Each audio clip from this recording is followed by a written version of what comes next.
some of y'all can't be serious at this point.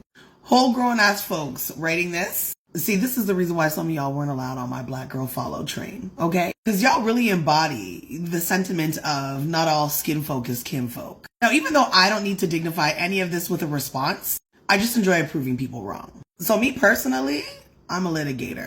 And I'm also a partner at my Black owned and operated law firm. So you can think what you want, but I promise you, sis, your delusions of grandeur are problematic. But moving on, this is a perfect example of the anti-Blackness that we're referring to. Because what I do find interesting is that people like that don't have the ability to show proper discernment. Like, why is it that on the playground, you guys talked like that, but didn't sound like the other white kids that you hung around? In fact, many of your white friends tried to speak AAVE. And interestingly enough, when you were a white kid who had that nasally sounding voice, other white kids called you a nerd or a geek. So they didn't like kids like that either. But I have yet to see any of those nerds and geeks grow up to be adults that sit on social media talking about how much they can't stand the people in their race for making fun of them as children.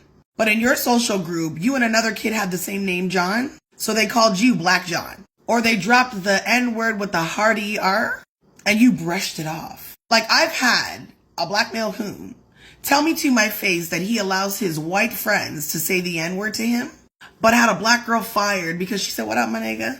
And when I told him to his face that I felt like he was a sellout, because I am really not afraid to tell people what I think to their face, he had the audacity to call me personally the next day and tell me how much I hurt his feelings because I didn't know what he experienced as a black kid growing up in a predominantly white setting, then avoided me a few more times in mutual spaces because of how uncomfortable I made him feel. And I have no regrets. Like, the conversation on my page has been real good, but there's been a few dissenting opinions. But what I found interesting is that people are not coming into my comment section to address what it is that I've actually said, but pushing the narrative that we're dismissing them being bullied. But I certainly didn't do that. Nonetheless, I'm doing a live tonight. If you guys would like to participate, go to my page, check out the video with the time.